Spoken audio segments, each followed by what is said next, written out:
Hey, it's Alex, and I've played through most all of Sunbreak, so I'm going to let you in on some of the more useful things I figured out that I wish I had known even earlier on. Let's get to it. First, the extra uses for the switch skill swap and evade. $5 says I can hit that barrel from here with one greatsword attack without consuming a wirebug charge. Using the switch skill evade instead of a dodge roll can extend the reach of many of the weapons.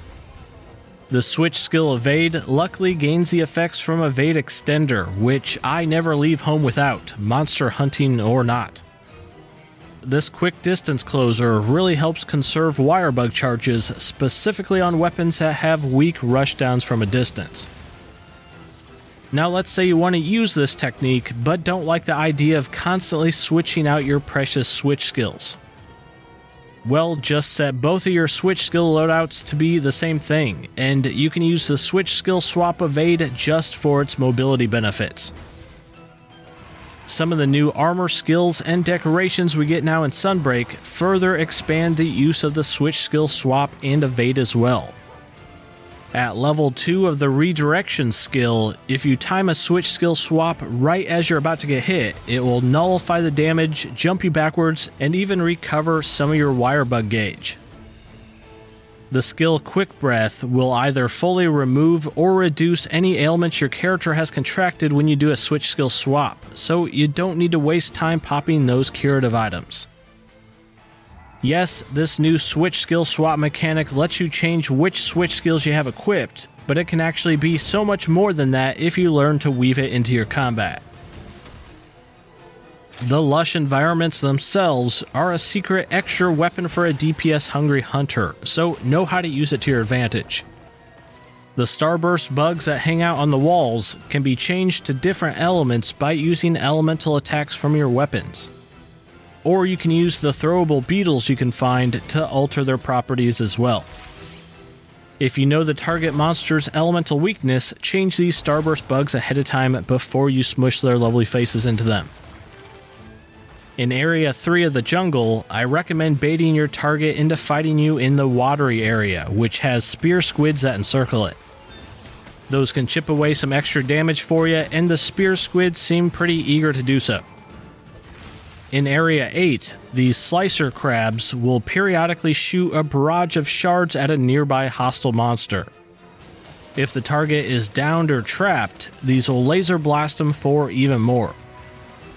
Over in the Citadel map, in Area 10, there's a poisonous tree which can be used to dunk your target in. In Area 13, there are thorny toads in the swamp which will jump and latch onto a hostile monster. If you then attack the spot they're on, they will pop for a few extra hits. With the new switch skill swapping, where you can now have 2 different loadouts of attacks and abilities, there's now tons of new weapon synergies you can build. For example, with the dual blades, you can lodge a piercing bind in the monster, switch skill swap to the new spiral slash, and drill in a lot of quick hits before the piercing bind detonates. Man, that's satisfying. Those 2 abilities take up the same skill slot, so this wouldn't be possible without that switch skill swap. With the longsword, you can quickly build up your weapon gauge with repeat Sakura slashes, switch skill swap to the soaring kick, and land some easy spirit helm breakers. With the lance, you can absorb a hit with anchor rage to get the glowy buff on your weapon, switch skill swap, and maintain that effect for a plummeting skyward thrust. There are many more of these synergies for each weapon type, so even if you think you have your favorite switch skills all figured out, consider combining switch skill buffs or combo different switch skill attacks together. Early on in Sunbreak, you will receive 5 side quests that require you to take different palico types on 3 hunts, and those will unlock new secret support moves that can then be assigned to any palico of any type afterwards.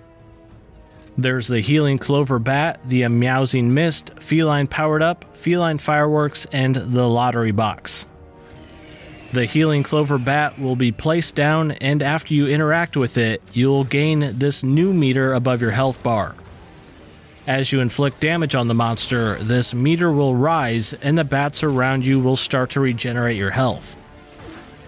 Then there's the Meowsing Mist, which is a proximity explosive the Palico can place, which will inflict different elemental blights for anybody that gets hit by it.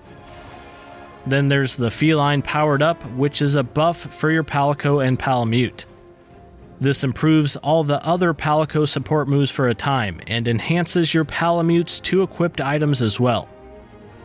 Then there's the Feline Fireworks, which adds this ability to your action bar that builds up over time.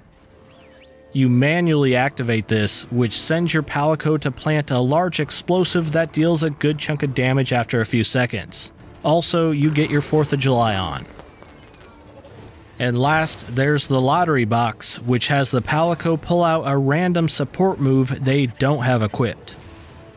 About half of the time they'll get lucky and whip out the new mini cat-sized Dragonator called the Kittenator. Give that designer a raise. There's a few useful shortcuts you can use in the 2 brand new regions.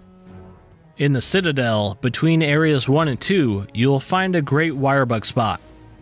Use that and make sure you're hitting the interact button in the air so you can spring off another wirebug. This is a super fast way to travel across the entire map right from the starting area. Then in Area 10, you'll find a great wirebug that will launch you towards a big mountainside. Land in this little spot to find the one Aratol on the map, which gives you that useful buff which can neutralize 1 killing blow on you. In the jungle region, up in Area 1, you'll find this pile of rocks. Use an explosive on that to reveal a hidden great wirebug spot. Continually hit interact in the air to keep boosting off the mid-air wirebugs. You'll then land on this little island with the Area's 1 Aratol and a few other goodies. Then, in any of the maps, now keep an eye out for these floating seed things. These will enable a new recon spot you can use later. In town, you can assign a buddy to these recon spots, and then with a small cost of Chimera points, you can fast travel to these convenient spots during a hunt. And last, I have a few quick bonus things that you might find useful. In town, if you jump up on this awning and then over to this platform, you will find a bonus Kohoot nest that refills after completing hunts, and this one is different than the original one in the Buddy Plaza, so you can snag the goodies from both. This is also a good source for the new Eureka Corn items, which can be used to expand the number of skill slots your Palico and Palamute have. From that Kohoot nest spot, you can also wire dash up to the top of this structure to find a baby Kohoot. If you interact with it once after every quest, it will eventually grow more fond of you. Also, maximum cute, yo. Next, I recommend having your Sniff 'em Out ability set for every area to be highlighting gold wirebugs on the map. Those increase the materials that fall off when attacking while mounted on a monster. This can have you actually bathing yourself in glorious extra monster parts. And last, don't neglect completing the follower quests. Although they don't show up as side quests with unlockable rewards for completion, many of them will give you brand new armor sets or weapon designs from their associated NPC. And those were just some of the more useful things you can use to plow through those master ranks, but I have even more guides for Sunbreak coming up real soon, so stick around. Also, I started a bonus content channel which has full master rank hunts on it if you want to see some of my raw gameplay. As always, I'm Alex, thanks for watching and thanks for being a monster hunter.